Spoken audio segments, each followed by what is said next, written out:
Good evening, everyone. Welcome into your edition of Talking Fitchburg for today, Monday, September 28th. I am Andrew Bamlett. Welcome in.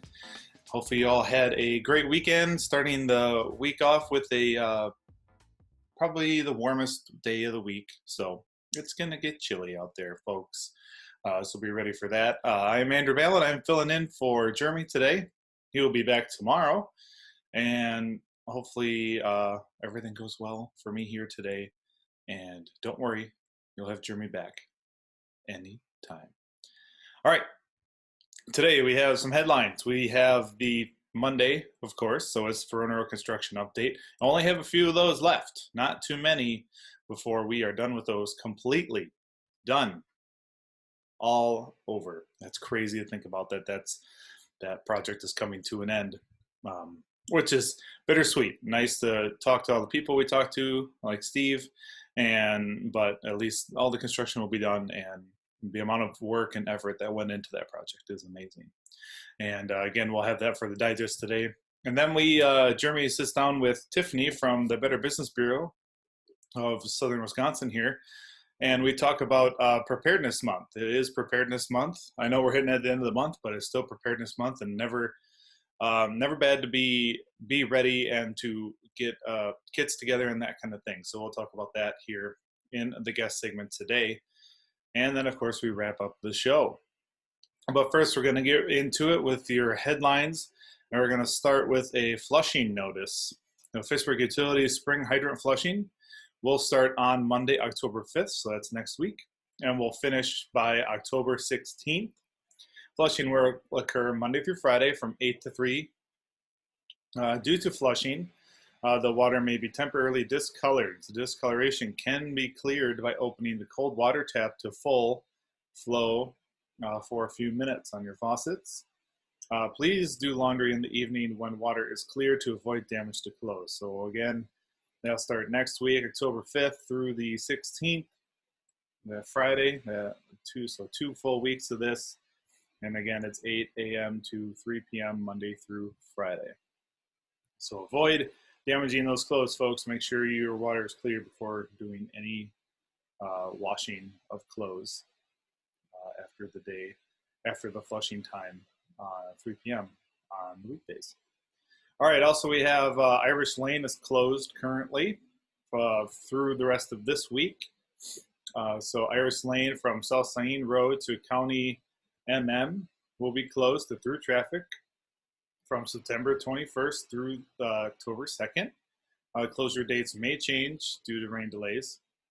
From the 21st to the 23rd, that part is done for the bridge, and now we're on to the 24th to the 2nd of October. The road will be closed to through traffic only. All local traffic will have access from either direction. If you need more information, please contact Thomas Ballwig from Public Works here in Fitchburg, 608-270-4266, or email at thomas.ballwig@fitchburgwi.gov. So be ready for that. Also, we have Fitchburg Police Department hiring. So if you're interested, the City of Fitchburg is accepting applications for lateral and entry-level officers. You can go to the fitchburgwi.gov website to find more information on that. And of course, you can see this lovely graphic we have here. Applications are due by October 11th.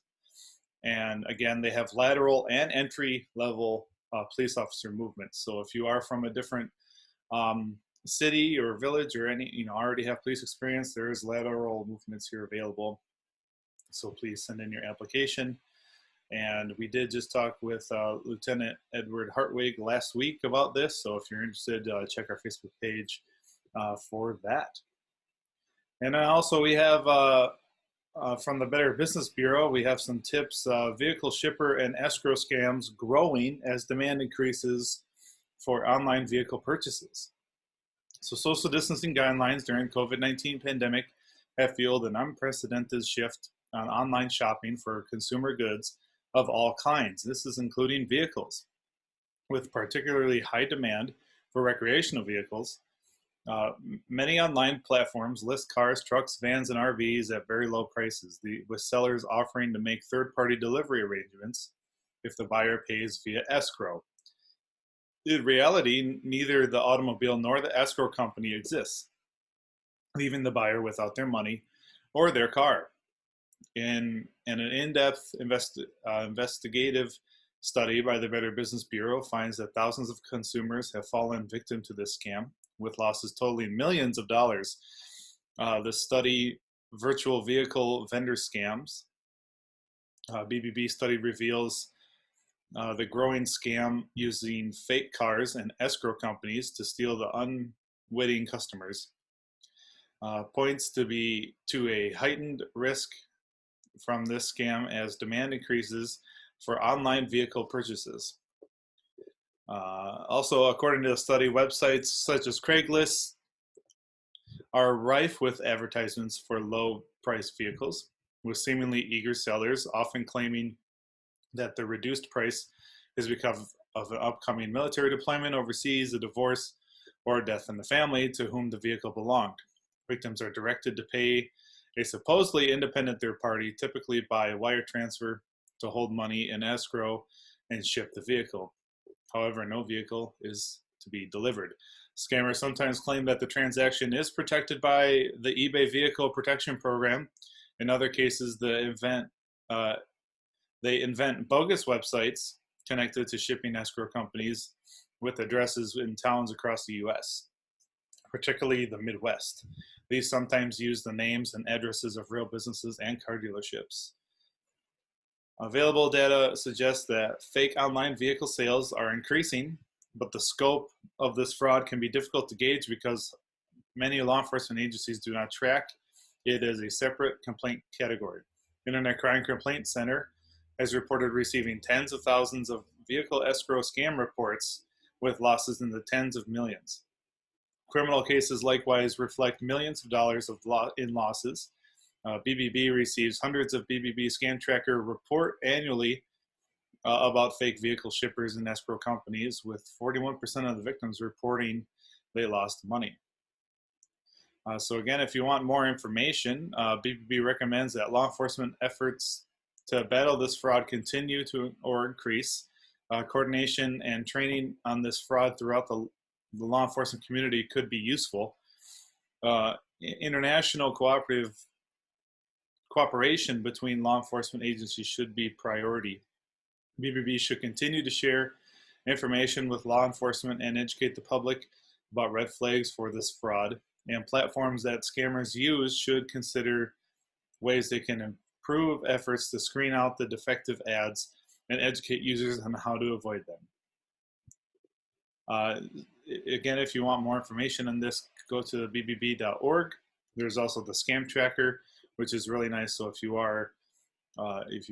run into a scam, you can get that on the BBB Scam Tracker website. And again, all the information is on the screen for you right now, so you can write that information down.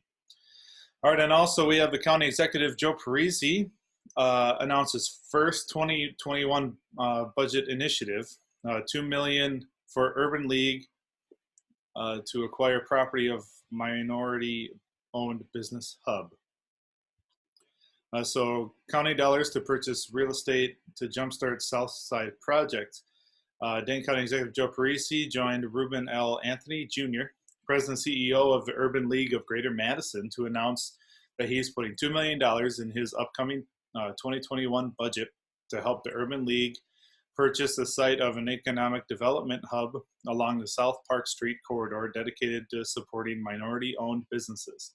The project will be modeled after the Sherman Phoenix project in Milwaukee, an entrepreneurial hub in the Sherman Park neighborhood, providing high-quality commercial space and support for small businesses. The Sherman Phoenix Phoenix project serves as an entrepreneurial incubator for small businesses and helps develop businesses created by people of color. Funded by a mix of public and private dollars, Sherman Phoenix has become a community hub housing a mix of retail, health and wellness, beauty, and art-based small businesses. It has a food hall showcasing numerous different vendors who share kitchen space. Entrepreneurs who are part of the Sherman Phoenix receive mentorship and coaching as they grow their business. The model is one that Dane County and the Urban League hope to duplicate on the south side of Madison. Back in July, Dane County announced that it would contract with the Urban League for $100,000 to create a one-year project position to coordinate this effort. The Urban League has hired an individual to pull together planning processes related to the facility, conduct a site search, and develop the facility's operational structure, financial modeling, and business plan. This work will also include outreach for selection of prospective tenants for the new business hub. Much like Sherman Phoenix goals, the future economic development hub will be the support entrepreneurship, whether it be through mentorship or coaching, to support entrepreneurs of color and help them grow their businesses, generate business jobs, and support the local economy. Through this effort, Dane County and the Urban League want to build community wealth and engaging neighborhood partners, supporting small businesses, and demonstrating that socially just and culturally rich projects can be successful in disinvested communities. Again, this will be in the 2021 budget, $2 million for this project. So that's pretty cool for that. All right, that's going to do it for headlines today. Coming up next, we're going to have the Verona Road construction update. And before, as we head to break, here's a look at the meetings coming up this week.